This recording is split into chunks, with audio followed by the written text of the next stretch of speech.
7 November 6th. The Memory Conservation Commission. It's being recorded. Ready to start on public hearings. DEP, let's see. Well, don't we do roll call? So roll call, we'll start with online. Carl Hummel, Or Leah Whiting, and Bob Sweet Chair. Agent this college in Robo.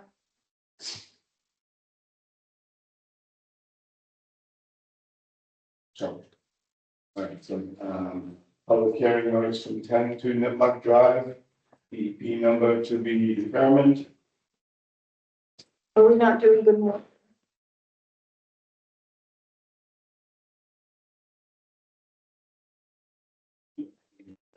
We have any good or well-being. I'm going off the motion sheet, that's why. It's just a formality. I feel like if we do it the same way every time. Anyway, okay, I'm sorry, I'll shut up.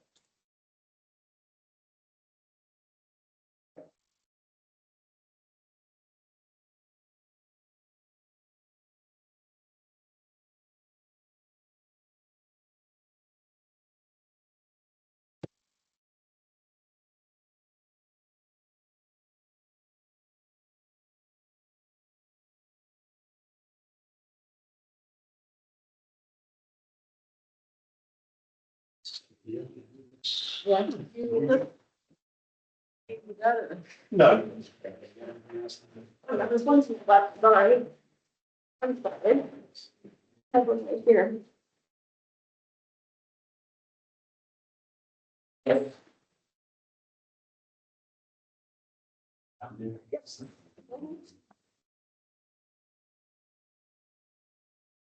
How is this saying? Small handout for you guys are use.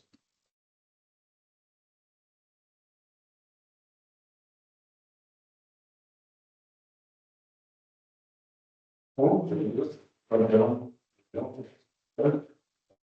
you. Who are you with, Doug? Product consulting, you hear what these guys here. I just meant. Like, Yep, yeah, product consulting.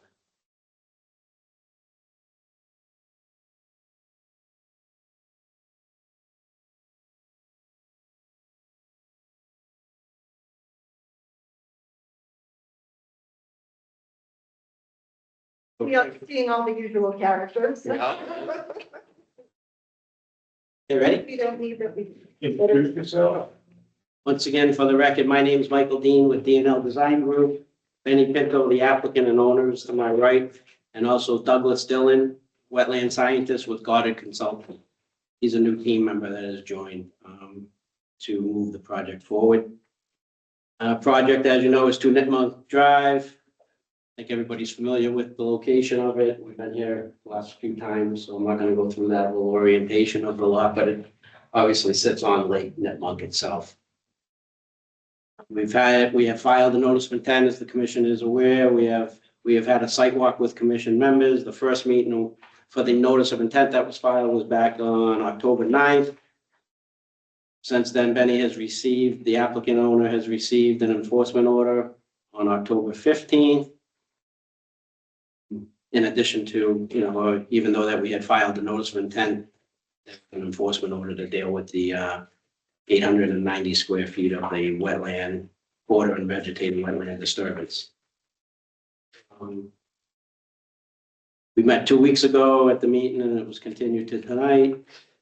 So if we can start by discussing the enforcement order associated with the wetlands disturbance. And with that, I'll turn it over to Doug.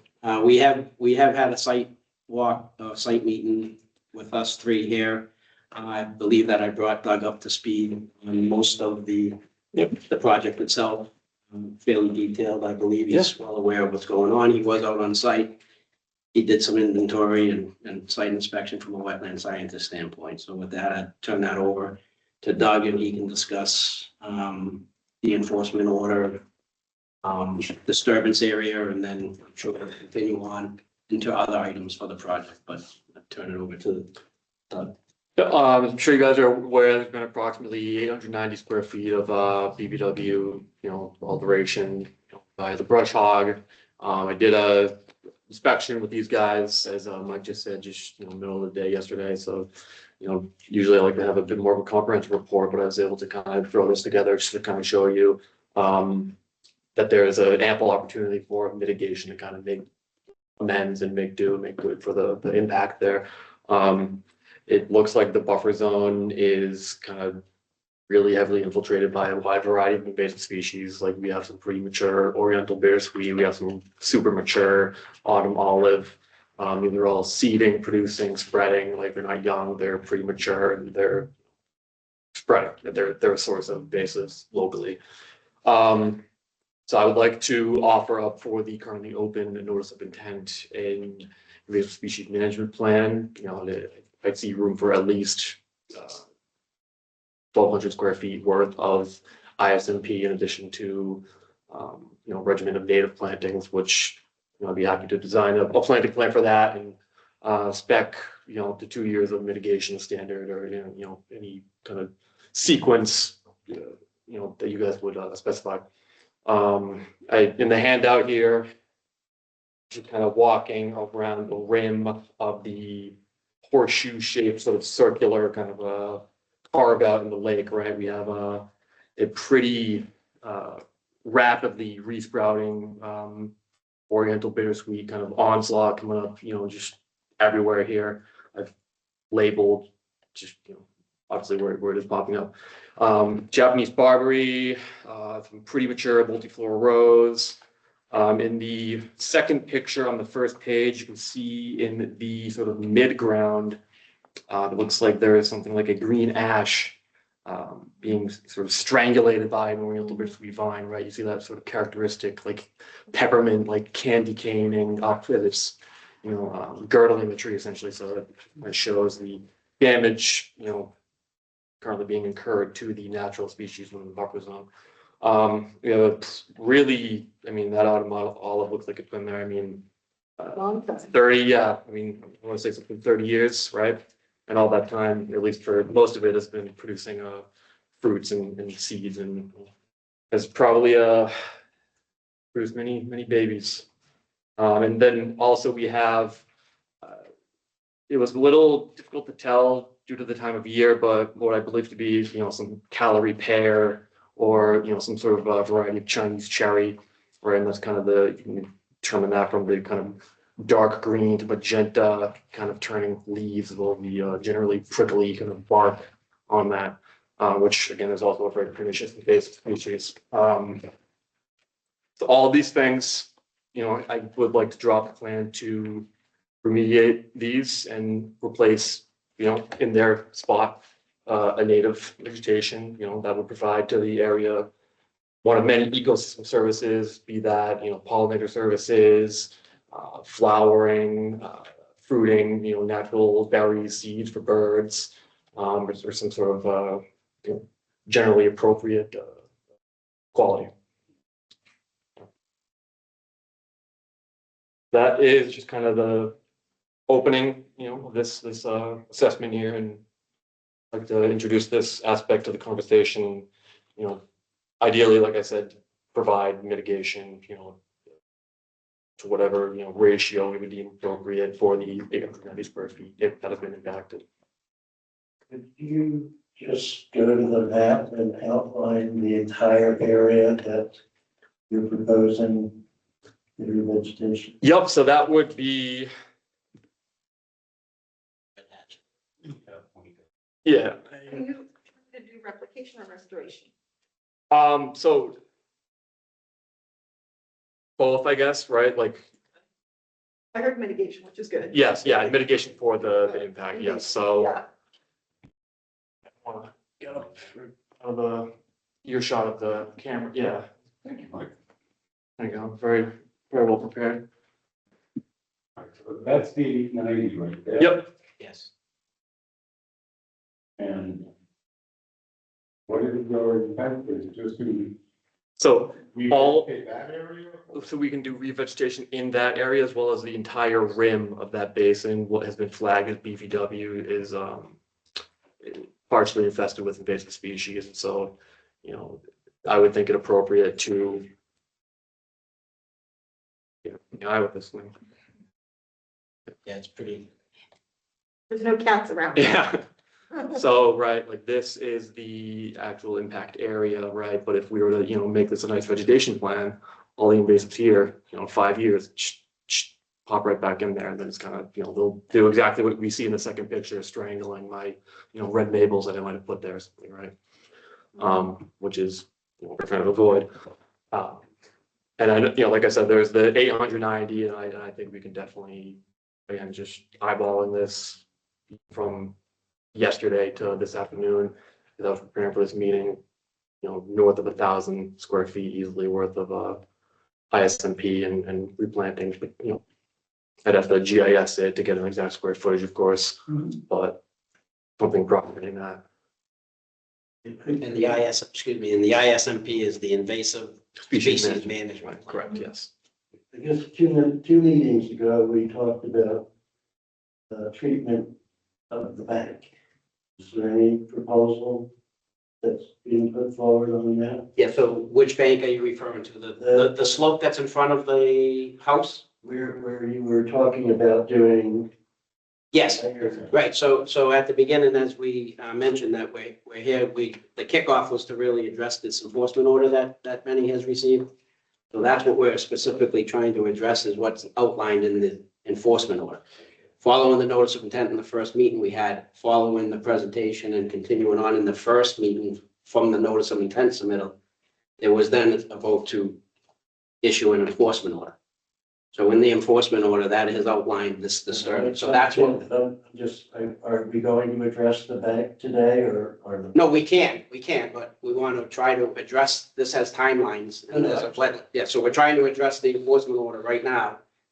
Kind of keep it now to, well, we can talk about anything, but to answer your question, yes, we are going to be addressing other things that are on the plan. But really, we're trying to get a handle on getting on the same page with it, everybody on the same page and the proper direction for the enforcement order. And the restoration, is that the correct term, restoration of the area that was disturbed? And then once we have a good understanding, then we're all comfortable, we'll move forward with that. And then you guys, you can bring up any issues that you want, you're the commission, but then we can start talking about the notice of intent as well. Carl, do you have any questions? I don't have a question. I have an observation. Unfortunately, Peter's not here, and I'm the only person at the meeting who is aware of what happened a couple of years ago when the previous owner gave the edge of the bank a buzz cut. One of the concerns that Peter Coffin expressed loudly at the time was the loss of shade and overhanging vegetation above the lake because of the adverse impact that would have on the fish. Fish and other marine animals previously had been able to be in this part of the cove in cool water that was shaded, and that was all lost, and it may or may not have adversely impacted the marine life of the lake. So one of the observations I would make to the new wetland scientist is that when you're thinking about what to plant, if you can think about plants that just don't grow straight up, but also would be overhanging and go back to providing that kind of shade that used to be there a couple of years ago. Yeah, absolutely. Sounds like some red maple or perhaps some cottonwood trees even are kind of right up that alley. Absolutely. Peter Coffin isn't here, but he would be able to speak about what vegetation used to be on the site. I think some maples would work well because they'll have shade for most of the day. Some piece over. Shrubby things are okay to water's edge, but you need taller things to make the shade. Yeah. No, I think just that I would want to see kind of the focus of the restoration on the 890 and then mitigation Certainly. throughout the rest. Yeah, in the past, it seemed like allowing it to regrow was acceptable, but I think invasive species management is important in this area. Especially near the lake. Yeah, So it sounds like from what I'm hearing is that, we're looking for a drawing with Yep. The planting plan. yeah, the purpose of this was to just make, like, feel this out and just make sure this is an acceptable, solution to the problem, you know, for you guys. Only having been on site right in the middle of the day yesterday, I didn't really have time to kind of put something together, kind of like as comprehensively with the GIS map as nice as I like to. But, sounds like obviously this is kind of, just what the doctor ordered, so I'm happy to get that cooking, you know, once, Yeah, I'm fine with that. How does everyone else feel? Are there any other questions from the board? Not on this, I think the enforcement order had set the deadline of the restoration plan being filed by December 31st, so if you want to keep that and that up for what your expected timeline would be. that's perfectly fine, yeah. And end of the year essentially, so it's more than 1 hour, but So definitely, if we go to the schedule on the 20th, it would be the second Tuesday of December. That we're going to be expecting to have that plan in and review.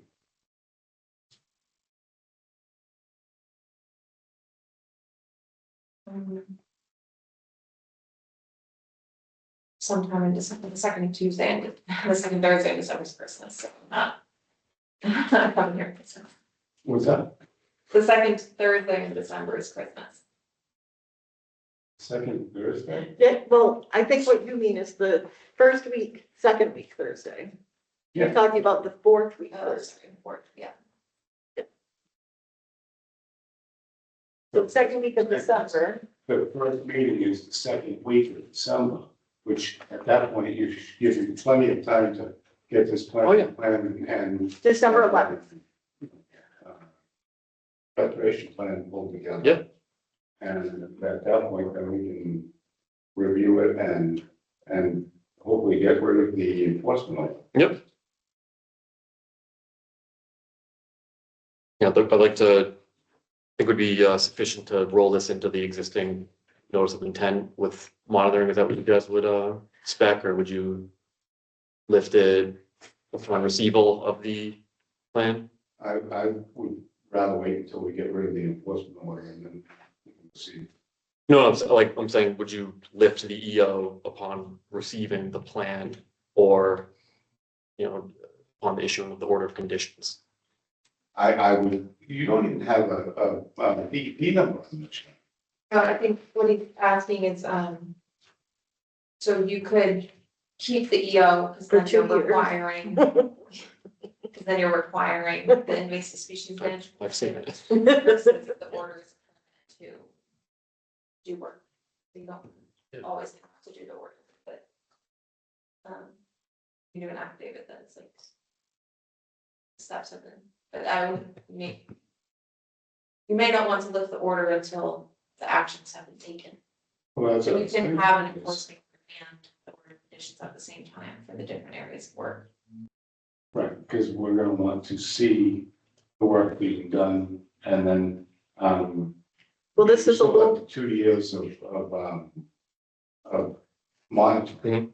it's a little problematic because of the timing, because you're not gonna be able to plant until Exactly, really so, right done with fall planting. so Yeah. I would think, you know, can submit the EO and, you know, then we don't have to wait, you know, however long to plant, right, and then essentially table this notice of intent for, you know, till we start planting, like March. And I don't think that's what we're looking for. Yeah. I think that will move this forward. Perfect. So by getting the EO squared away, the restoration plan, all of that, then we move on to the notice of intent.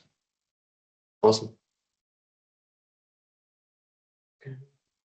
So what, day of the December 11th is the second, is our only thing, as December? far as I know. But let me think, And by the way, you're welcome to get it into us. Yeah, I know, I I would intend to. So,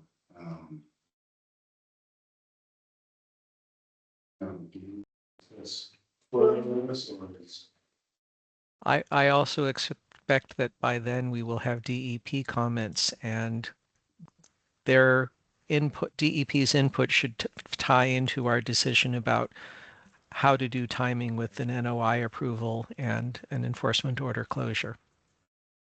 So in other words, let's kick this can down the road until a future meeting. Okay, so I'll entertain a motion on that. I'll make a motion to continue until December 11th. And hopefully we'll have some DEP comments until that time. Is there a second?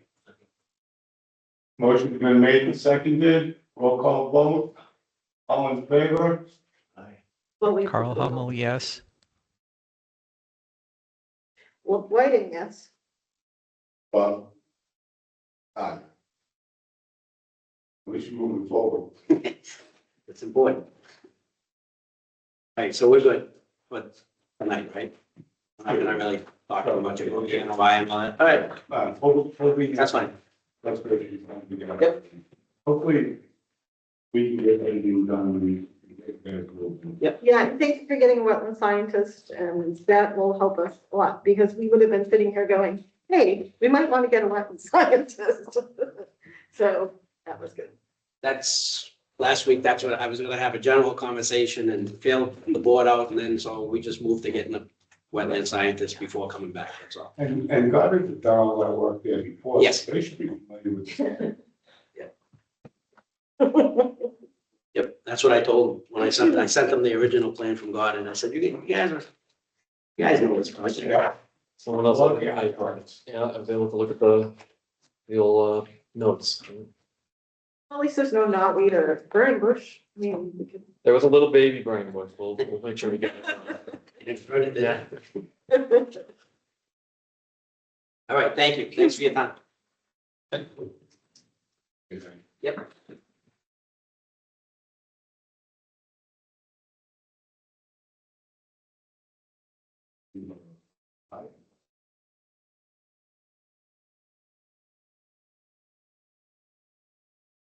You can edit a couple comments on speaking.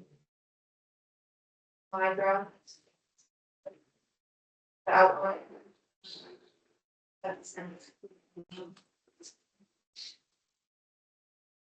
I've had time to go back out and. Yeah. I didn't actually see the.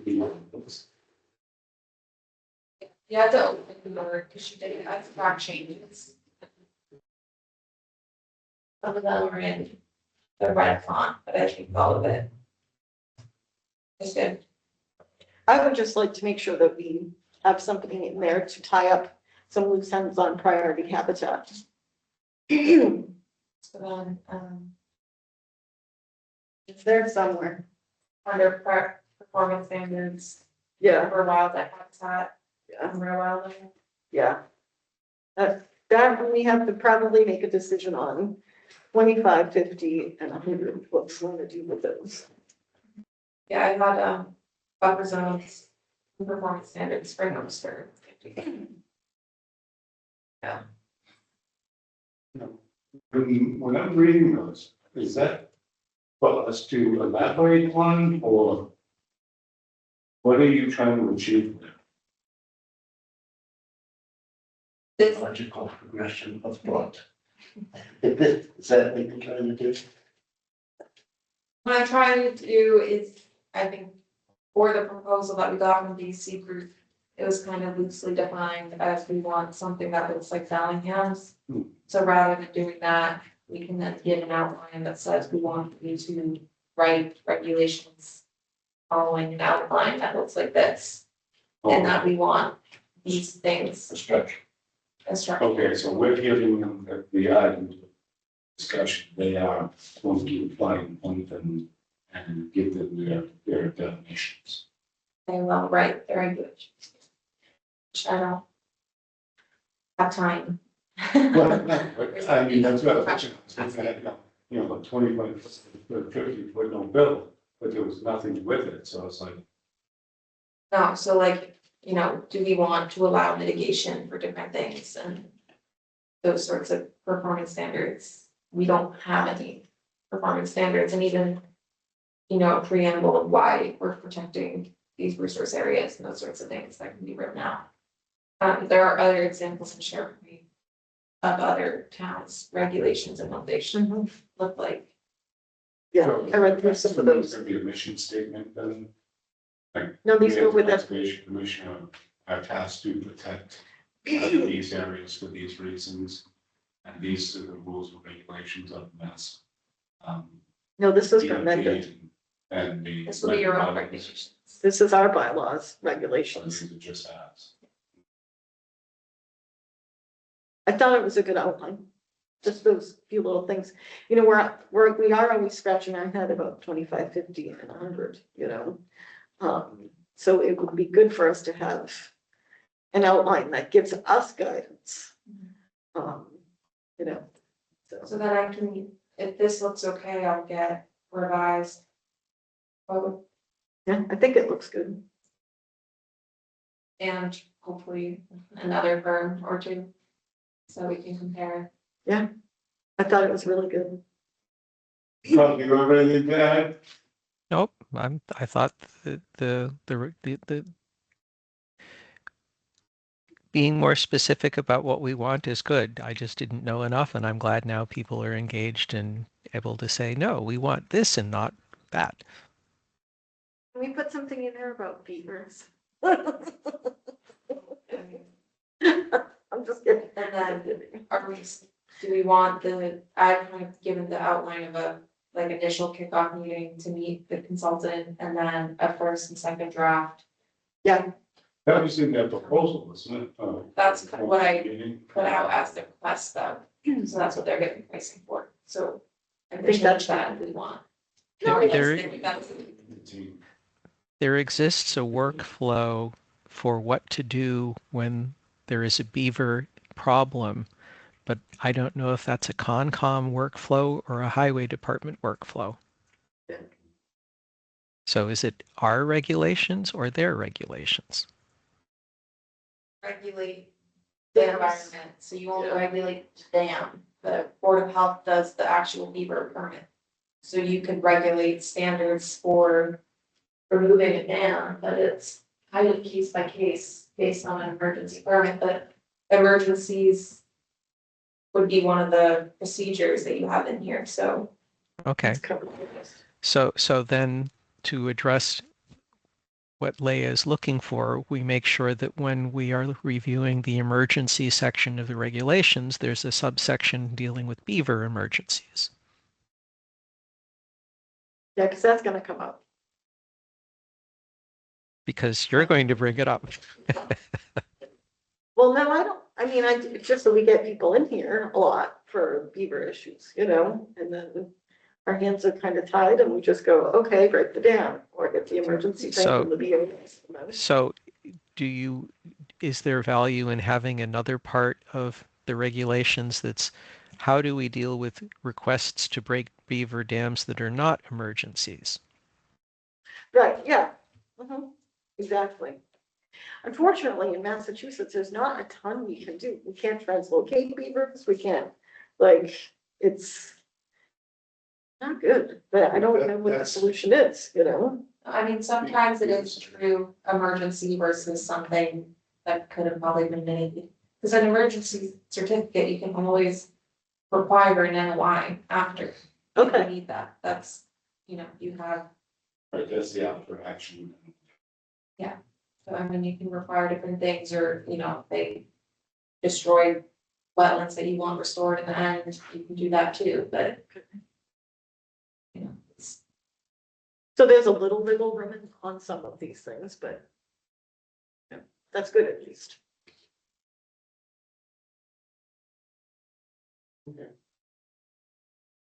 Any other discussion?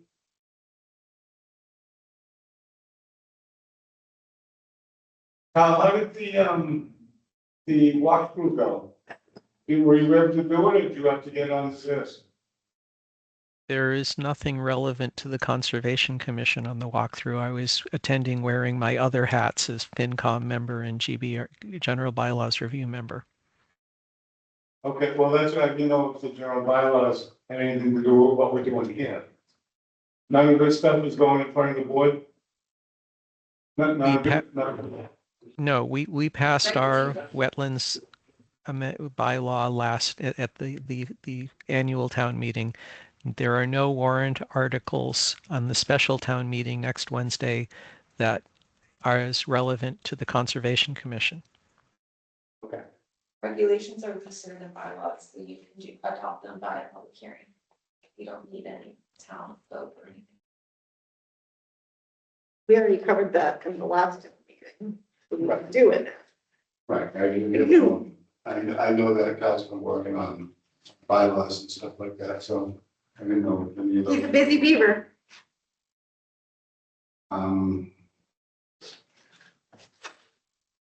So at that point, then, item agenda number 6, Do we need a vote or anything on that? Or are we good? that was just a conversation. We're referring to our agent to go and take the new updated document and try and get bids again. We don't really need a motion for that. It's just a referral. So we don't need a motion, so we can go to item agenda number 6. Not unless Isabella thinks she wants one. Make a motion to go look at more bids and accept the ballot line as drafted. And redraft. Things should be redrafted. I'm gonna say that we're gonna go for updates. Chairman, I'm glad it's a short week this week. I look forward to one meeting this month and then hopefully we'll pick up in December. So are we canceling the meeting in 2 weeks? Do we have any listeners? Mike said that he's okay with 16 and it gives them that time to get their paperwork squared away. You know, we don't have any applications for the 20th, so. But I mean, you can have it as a placeholder, but I don't see anything that we're gonna need to review right now. So, not just for the 48 hours.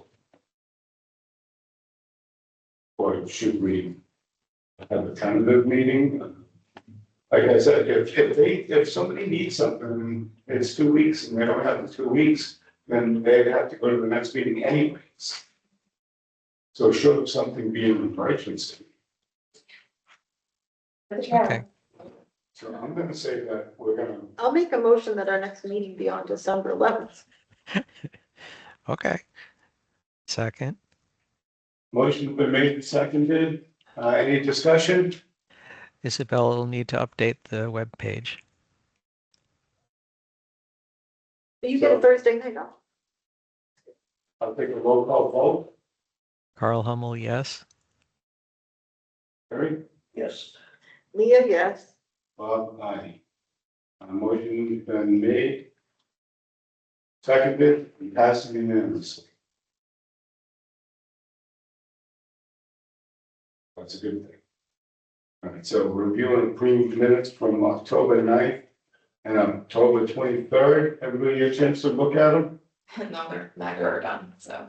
Just So that. we're gonna skip that one.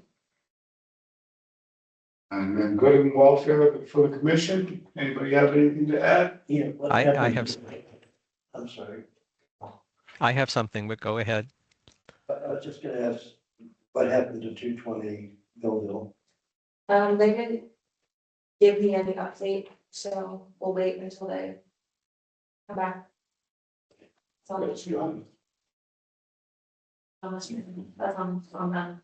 Yeah, they're gonna have to, So there's your whole looking and see them.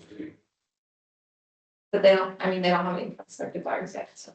gonna be hard to fix those things when the ground is frozen. There are other ways, that you could do a COC or a partial, not give a partial, you can make them put a. You can make the buyer and the seller negotiate some sort of hold. For, what's it called, the escrow. Hmm. Bond, Oh, really? Yeah, rather than issue a COC if you don't feel comfortable, but they need something. You can negotiate that. Well, wouldn't it always be a placeholder on their deed if, they don't get the COC? No, I mean, so if you wanted to hold this, the developer accountable, make them put money in a fund to fund the COC and any outstanding requirements for the buyer.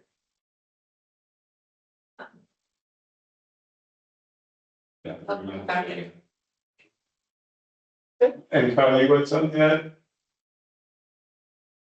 Yeah, earlier this week I attended a presentation that our town administrator Jeremy gave to the Council on Aging. The background is to look at the senior center. The last two times that the senior center went up before the voters to get a debt exclusion to fund it, it was voted down.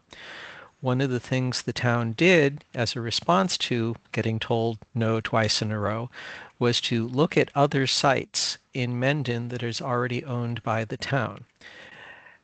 There's a parcel where the fire station is the existing place where they're trying to do it at the center of town, upgrading the existing senior center, and then working the fourth possible site is where the current library is.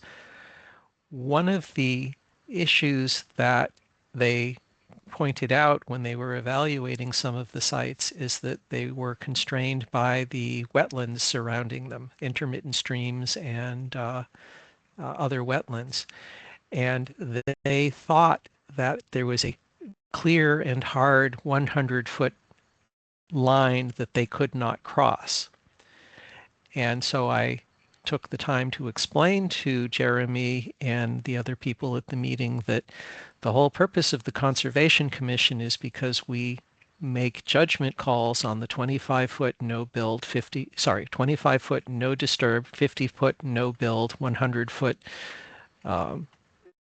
buffer resource area, and that if the site team were able to come to us with the compelling reason for why they needed to do work within 100 feet, that is a discussion we would have with them. And that seemed to be a surprise to Jeremy and some of the other people.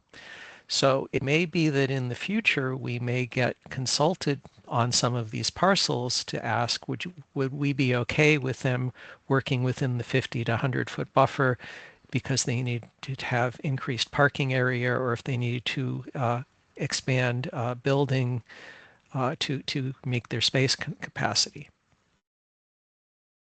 So that this is good and welfare because there's no action we need to take at this time. It's just a future discussion that may come to us. And there's a lot of ways that they could use impervious parking. just thinking the same thing. Yeah. So it sounds like a discussion worthy of having. Yeah, I mean, I both. think Go I on. was part of their planning process with the consultant, so they've heard my opinion on the sites. Which is what kind of guided their decision making. Yeah, both the existing site where the senior center is and the library site have wetlands issues with them. So I was saying, nope, 100-foot is negotiable. 25-foot probably not, but 50 to 100 definitely come talk to us about it. Okay, thank you, Carl. Item number 9, item not reasonably anticipated 48 hours in advance of the meeting. Does anybody have anything? I'm gonna ask for that all important question. Motion to adjourn. Second. Make a motion. Motion's been made and seconded. All those in favor? Carl Hummel, yes. Yes, Leah? Bye-bye. Motion passes unanimously. Good night, Carl. See you next Night, month. Carl.